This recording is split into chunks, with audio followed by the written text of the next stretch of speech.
তো hello viewers, কেমন আছেন সবাই? আজকে কথা বলবো রণবীর কাপুরের আপকামিং মুভি অ্যানিমেল পার্ক নিয়ে।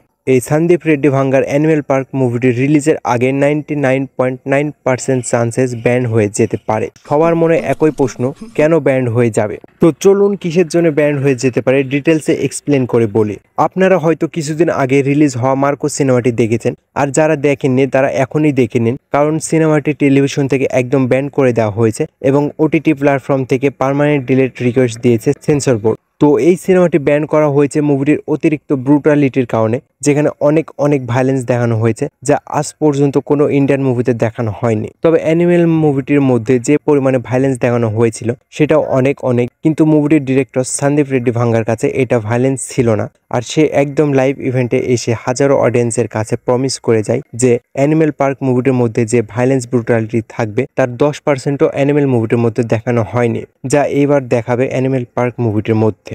তবে একবার ভেবেছেন, যেখানে মালায়ালাম মুভি মার্কোকে একদম ব্যান করে দিয়েছে এই অতিরিক্ত ভায়োলেন্স দেখানোর জন্য, আর সেই একই ভুল এবার যদি অ্যানিমেল পার্কের সাথে করে সন্দীপ রেড্ডি ভাঙ্গা, তাহলে তো মুভি রিলিজের আগে ব্যান করে দেওয়া হবে। যেখানে মার্কো মুভি তাও রিলিজের অনেকদিন পর ব্যান হলো, যেখানে মুভিটির বাজেট ছিল 20 কোটি সামথিং, আর সেটা 100 কোটি প্লাস বক্স অফিস কালেকশন করে সুপার হিট হয়েছে। তবে যে পরিমাণে অডিয়েন্স পেয়েছে মার্কো মুভিটি, এই মুভিটির পার্ট 2 যদি আসতো আর সেখানে আরো বেশি ভায়োলেন্স দেখানো হতো, আর এই মার্কো মুভিটির লাইফ টাইম যত টাকা কালেকশন করেছে, এই মার্কো পার্ট 2 সেটা 3 দিনে তার বেশি টাকা কালেকশন করে সুপার ডুপার হিট করতো। বাট যেভাবে মার্কো মুভিটি ব্যান করে দেওয়া হয়েছে, মার্কো পার্ট 2 আসবে বলে মনে হচ্ছে না। সো ভাবুন, অ্যানিমেল পার্ক নিয়ে সন্দীপ রেড্ডি ভাঙ্গা যা বলেছেন যে এত পরিমাণে ভায়োলেন্স ব্রুটালিটি দেখাবে, তো যদি মুভিটি তৈরি করে ফেলে দেন কি ইন্ডিয়ান সেন্সর বোর্ড মুভিটিকে ব্যান না করে রিলিজ করতে দিবে? অবশ্যই আপনাদের অতি মূল্যবান মতামত জানিয়ে যাবেন কমেন্ট করে। তবে আমার মনে হচ্ছে সন্দীপ রেড্ডি ভাঙ্গা যেহেতু অনেক অ্যাডভান্স ডিরেক্টর, সেহেতু সে মুভিটিকে ব্যান তো কোনোভাবেও হতে দিবে না।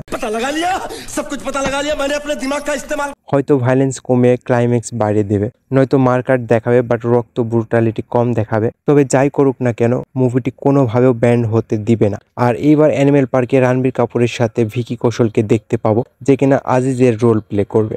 আর অ্যানিমেল মুভিটির থেকে অ্যানিমেল পার্ক মুভিটির বাজেটও অনেক। তবে আমার কাছে লিটারালি অনেক খারাপ লাগতেছে, কারণ এই অ্যানিমেল মুভিটি দেখার পর পোস্ট ক্রেডিট সিনে আজিজকে দেখার পর এক্সপেকটেশন আরো 10 গুণ বেড়ে গিয়েছিল যে ভায়োলেন্স বেশি দেখতে পাবো অ্যানিমেল পার্ক মুভিটির মধ্যে। তবে মুভি ব্যান হওয়ার ভয়ে যদি ভায়োলেন্স কমিয়ে দেয় সন্দীপ রেড্ডি ভাঙ্গা, তাহলে সত্যি দুঃখজনক হয় বিষয়টা।